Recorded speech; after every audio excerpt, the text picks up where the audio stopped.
Assalamualaikum warahmatullahi wabarakatuh. Alhamdulillahi rabbil alamin. Wabihi nasta'in ala umurid dunya waddin. Assalatu wassalamu ala sayyidina Muhammadin wa ala alihi wa sahbihi ajma'in, amma ba'du. Faqad qala Allah ta'ala fil Qur'anil Karim wa huwa asdaqul qailin. A'udzu billahi minasy syaithanir rajim. Bismillahirrahmanirrahim. Qalu subhanaka la ilma lana illa ma 'allamtana innaka antal alimul hakim. Al-ayat. Shadaqallahul azim. Wa qala an-nabiy sallallahu alaihi wasallam fi haditsih an Abi Hurairah radhiyallahu anhu qala Rasulullah sallallahu alaihi wasallam man salaka tariqan yaltamisu fihi ilman sahalallahu lahu tariqan ilal jannah. Al-hadits rawahu Tirmidzi wa qala Abu Isa hadza haditsun hasan. Para santri Baitul Quran yang dirahmati Allah, khususnya untuk kelas 3 I'dad Lughawi, alhamdulillah kita kembali lagi berjumpa pada pertemuan ke-37 untuk materi. Nah, pada pertemuan kali ini kita akan melanjutkan pembahasan kita chapter yang baru. Di sini ada dua tema ya. Ada dua judul. Yang pertama dzikru syiddati ijtihadihi wa ibadatihi wa tadarru'ihi wa tuli qiyamihi sallallahu alaihi wasallam. Kemudian nanti berikutnya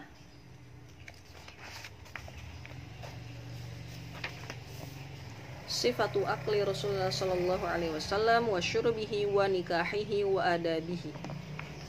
Jadi ada dua ya. Baik, langsung saja mari kita simak pembacaan kitab Akhlaqun Nabi wa Adabuh karya Abu Syekh. Diawali dengan membaca basmalah. Bismillahirrahmanirrahim. Dzikru syiddati ijtihadihi wa ibadatihi wa tadarru'ihi wa tuli qiyamihi sallallahu alaihi wasallam. Pembahasan mengenai kesungguhan Rasulullah sallallahu alaihi wasallam, kerja keras Rasulullah sallallahu alaihi wasallam, wa ibadatihi dan ibadah beliau, wa tadarru'ihi dan kerendahan hati beliau, wa tuli qiyamihi dan lamanya beliau dalam berdiri ketika sholat. Hadis kedua ya.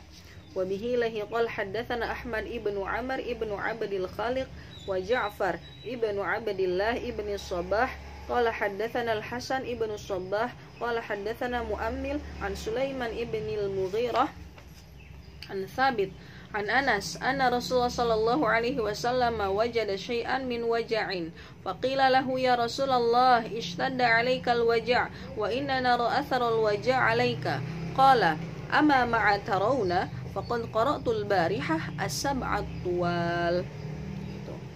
Di sini hadis riwayat Anas bin Malik bahwasanya beliau mengatakan Rasulullah Shallallahu alaihi wasallam sedang sakit.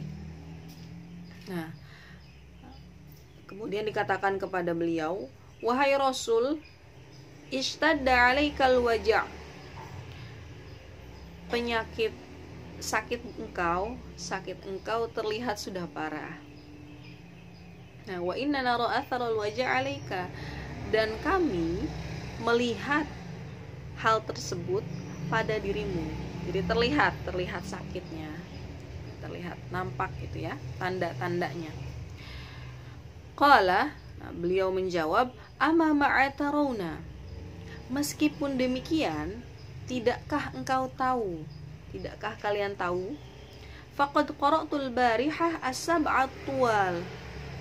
Semalam, al-barihah itu semalam, aku sudah membaca 7 surah yang panjang. Beliau, jadi meskipun dalam keadaan sakit, beliau melihat sisi baik dari masyakoh yang diterima atau masyakoh yang dirasakan. Yani dapat membaca surah as-sab'at tuwal. Apa sih sab'at tuwal? Sab'at tuwal idza utliqa, jika dimutlakkan tanpa qaid apapun, itu maksudnya dengan yang disepakati ya. Ada surah Al-Baqarah, kemudian Ali Imran, kemudian An-Nisa, kemudian Al-Maidah, kemudian Al-A'raf dan Al-An'am. Surah yang ketujuh itu fihi khilaf, ada yang mengatakan Baro'ah atau surah At-Taubah, ada yang mengatakan Yunus, ada juga yang mengatakan hal yang lain atau surah yang lain, gitu ya.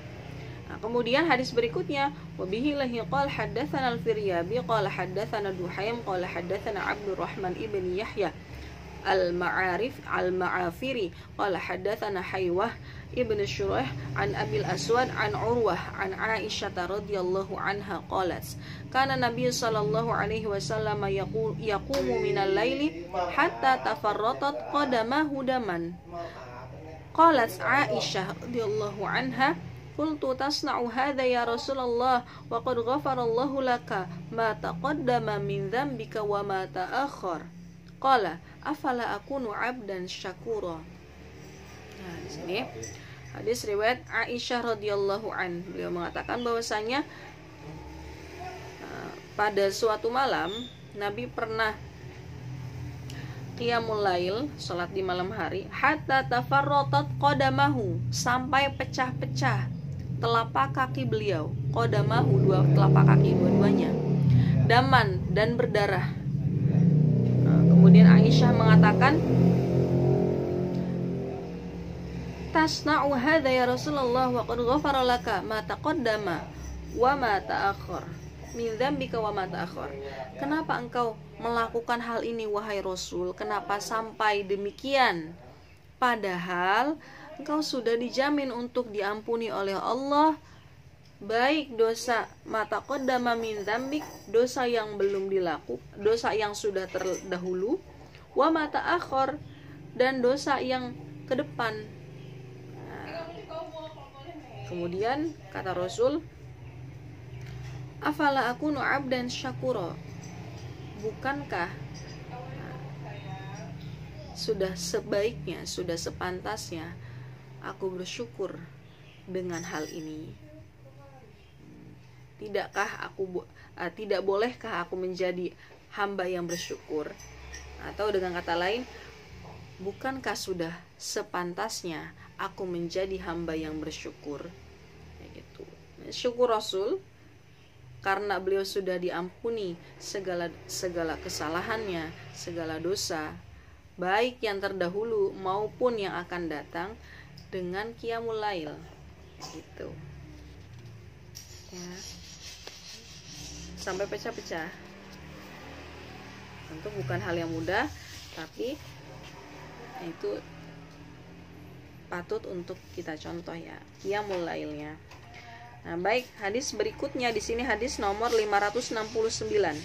Wa bihi lahi qala akhbarana Abu Ya'la qala haddatsana Zuhair ibnu Harb qala haddatsana Ibnu Mahdi qala haddatsana Syu'bah an Abi Ishaq qala sami'tu Harithah ibni Mudrib yuhadditsu an Ali ibni Mudarrib yuhadditsu an Ali qala laqad ra'aituna wa ma fina qa'im illa Rasulullah sallallahu alaihi wasallam tahta syajaratin yusalli wa yabki hatta asbaha.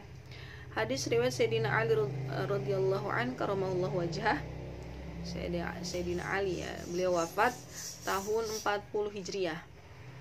Nah, beliau mengatakan bahwasanya laqad ra'aituna, pada suatu malam aku mendapati tidak ada yang bangun pada waktu itu kecuali Rasul. Ma'fina qa'im illa Rasulullah. Tahta syajaratin, Rasul salat di bawah pohon, yusalli, salat, wa yabki, kemudian menangis, hatta asbah, sampai subuh. Kayak gitu. Jadi memang ini menggambarkan meskipun beliau sudah dijamin untuk masuk surga dan menjadi tokoh utama lah dalam kancah keislaman ya, tapi tokoh utama, figur yang baik, uswatun hasanah, tapi beliau tidak seraya, tidak senantiasa lupa. Bahkan beliau membiasakan untuk tahajud, bahkan tahajud untuk Rasul wajib hukumnya. Berbeda dengan kita, kalau tahajud sunnah kan, gitu. Tahajud atau qiyamul lail yang maksudnya di sini ya. Nah, kemudian chapter berikutnya sifatu akli Rasulillah sallallahu alaihi wasallam wa syurbihi wa nikahihi wa adabihi.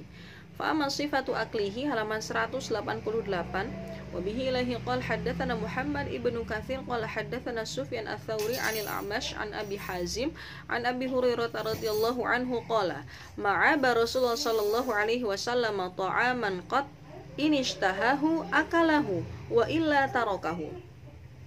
Nah, di sini sifatu aklihi, sifat atau karakteristik dari makannya Rasul itu seperti apa sih? Nah, di sini dari Abu Hurairah radhiyallahu an, beliau mengatakan bahwasanya Rasul tidak pernah ma'aba Rasulullah ta'aman qad, Rasul tidak pernah mencela makanan sekalipun inishtahahu, jika beliau ingin, akalahu, beliau makan, wa illa, kalau nggak mau, tarokahu, maka beliau akan meninggalkannya. Nah, hal ini yang masih perlu dilatih untuk kita. Misalkan nggak enak, kurang ini kurang itu, nah itu hal yang lumrah dilakukan karena memang itu adalah ekspresi. Akan tetapi jika ingin ikut dengan Rasul, maka perlahan kita perhalus bahasa sampai pada titik ishtahahu akalahu wa illa tarokahu. Kalau mau makan, kalau tidak mau sudah selesai makannya, tidak ada cela mencela, ma'aba ya, kayak gitu. Nah, kemudian hadis berikutnya sekaligus menjadi penutup dari pertemuan kali ini, halaman 190. Wa bihi lahi qala haddatsana Ishaq ibnu Ahmad al-Farisi qala haddatsana Abdurrahman ibnu Umar qala haddatsana Abu Qutaibah qala haddatsana rajul min Bani Thawr an Hisham ibni Urwah an abihi an Aisyah radhiyallahu anha qalat kana Rasulullah sallallahu alaihi wasallam idza akala ta'ama akala mimma yali. Nah, di sini hadis riwayat Aisyah radhiyallahu an.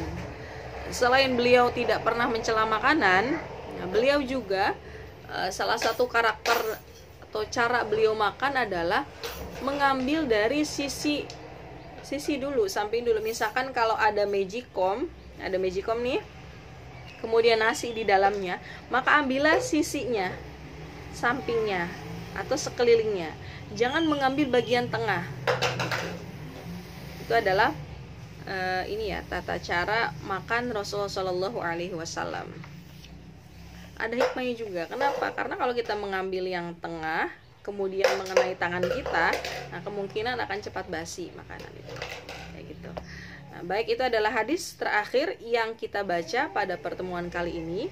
Nah, syukran katsir, semoga kita dapat mengambil manfaat dari pertemuan kita kali ini. Jazakumullah khair wal afu minkum. Assalamualaikum warahmatullahi wabarakatuh.